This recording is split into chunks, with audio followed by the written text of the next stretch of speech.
Okay, update sa mga kaganapan ngayon sa Middle East. Nagsumite ng bagong proposal ang Iran para sa posibleng pagwawakas ng digmaan. Pag-usapan natin to mga tol.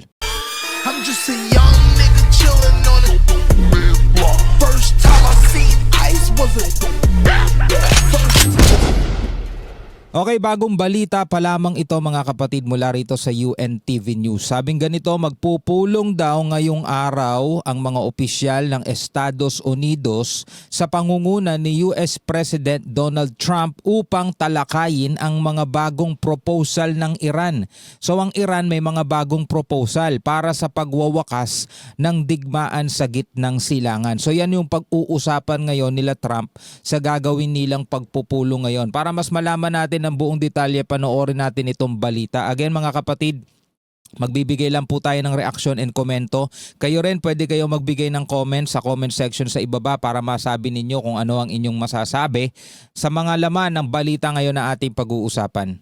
Isang bagong proposal ang isinumite ng Iran sa Estados Unidos sa pamamagitan ng mga mediator mula sa Pakistan, kaugnay na posibleng solusyon sa tuluyang pagtigil ng digmaan sa rehiyon. Alam nyo, buong mundo umaasa pa rin na isang araw mula ngayon mga tol ay talagang i-aanunsyo na nila ang pagwawakas nitong digmaan. Bagamat kasi may ceasefire ngayon dyan, is napakarupok pa rin mga tol ang pinanghahawakan natin. At any moment, pwede pa rin magsimula mga tol ang panibagong digmaan dito. May mga usap-usapan nga na baka ginagamit lang itong ceasefire para makapag-replenish sila.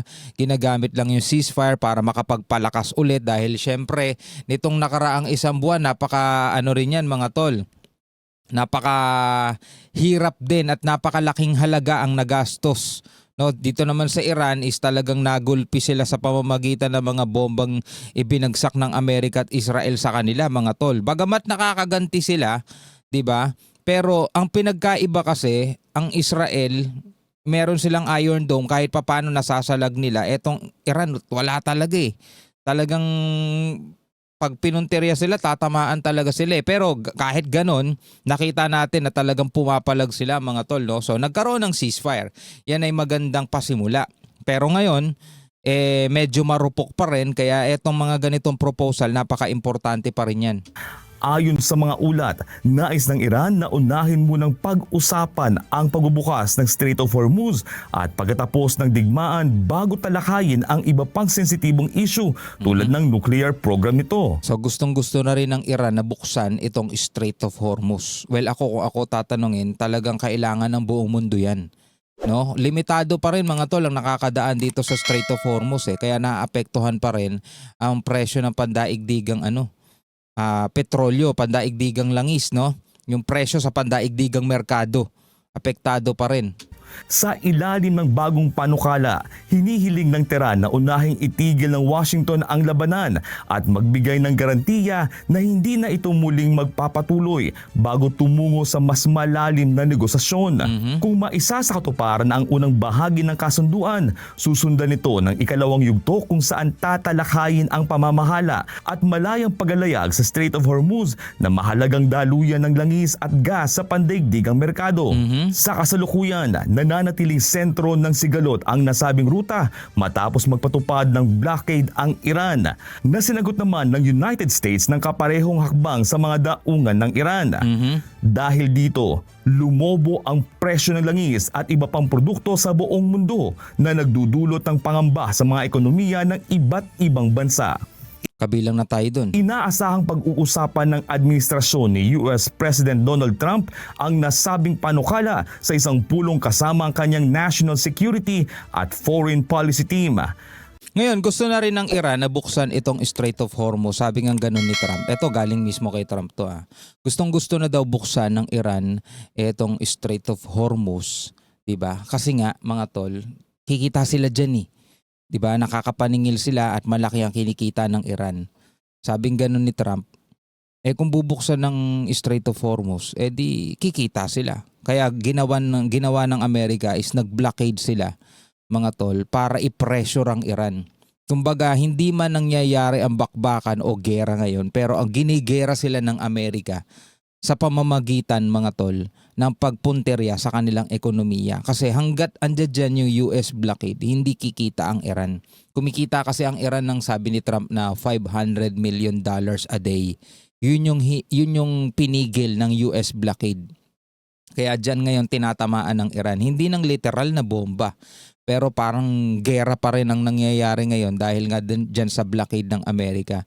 Pero yun mo, lahat ng papunta dito sa pantalan o sa port ng Iran is hinaharang ng US. So ibig sabihin, yung mga customer sana ng Iran is hindi na makakarating doon sa kanilang mga port para bumili ng langis. At yung mga nakabili na, nandoon sa pantalan o nandoon sa port ng Iran, hindi naman makaalis. Kasi nga, hinaharang sila ng Amerika. So ibig sabihin, stop operation, no? Kumbaga, meron kang isang tindahan, hinarang yung mga customer na papunta sana sa'yo. Ibig sabihin, tigil din ang kita mo. Diba? Hindi sila makabili ng produkto mo eh. So yun yung pinupunterya ngayon ng Amerika. Kaya ngayon, siguro, ewan ko kung maiisip ng Amerika, naiisip na rin naman nila sa kanila nga nagaling yung information natin di ba? Na gusto nang buksan ng Iran itong Strait of Hormuz siguro para maituloy na rin yung naunsyame nilang income o sources nila, di ba? Tuloy natin. Kabilang sa mga tatalakayin ang kasalukuyang stalemate sa negosasyon at ang mga posibleng susunod na hakbang ng United States. Gayunman, may mga pangamba na kung papayag ang US sa panukala, maaaring mawalan ito ng leverage sa mga susunod na negosasyon, lalo na sa usapin ng nuclear program ng Iran. Sa kabilang panig So ngayon, iisipan pa ng Amerika, teka, pag binuksan ba natin tong Strait of Hormuz, makokontrol pa ba natin ng Iran? Baka mawala na tayo ng leverage. Well, yun yung kumakalat-kalat. Kasi nga, ang gusto ng Amerika is talagang mahawakan nila ang Iran. O hindi kayo susunod sa amin? O di hindi. Sige, harangin ninyo yung Strait of Hormuz, harangin namin ang kita ninyo. Hindi kayo kikita. Mawawalan kayo ng income. Mga sundalo ninyo, hindi nyo na mapapasweldo. Di ba, ganun yung mga usap-usapan nitong nakaraan? nanatiling hindi Balikan natin. maaaring mawalan ito ng leverage sa mga susunod na negosasyon, lalo na sa usapin ng nuclear program ng Iran. Sa kabilang panig, nananatiling hindi patiyak kung handa ang Washington na ipagpaliban ang mga talakayan ukol sa nuclear activities ng Iran na matagal ng sentro ng tensyon sa pagitan ng dalawang bansa. Una nang nilinaw ng White House na ang mga ganitong usapin ay masusing pinag-aaralan. Masasabi natin isa sa kinakatakutan siguro ng Amerika, mga tol, yung pagkakaroon nga ng Iran ng nuclear. Kasi parang iniisip nila hindi nagbibiro tong Iran.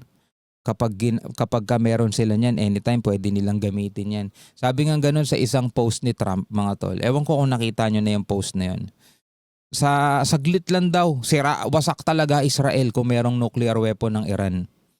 Sabi nga ganun ni Trump. Saglit lang. Siguro isang araw lang itatagal ng Israel o baka 2 oras, 3 oras lang once na pinakawalan ng Iran yung kanilang nuclear weapon. Kung meron ng ganun ng Iran, kaso wala naman di ba? Kaya nga ayaw nila ni Bibi. No, hindi nila gusto na magkaroon ng ganun ng Iran kasi nga pag yun ay pinakawalan ng Iran halimbawa sa Israel, wala ng Israel ngayon. Talagang ubos yun. Nalit-lit lang naman ng Israel, mga tol, tignan niyo sa mapa. Iginit din ng mga opisyal na nananatili sa kamay ng United States ang kapangyarihan sa negosasyon at tiniyak na ang anumang kasunduan ay dapat pumabor sa interes ng Amerika.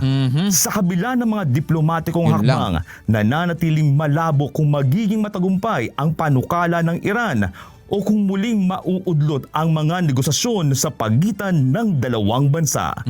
Jack De Ano ang inyong masasabi tungkol dito?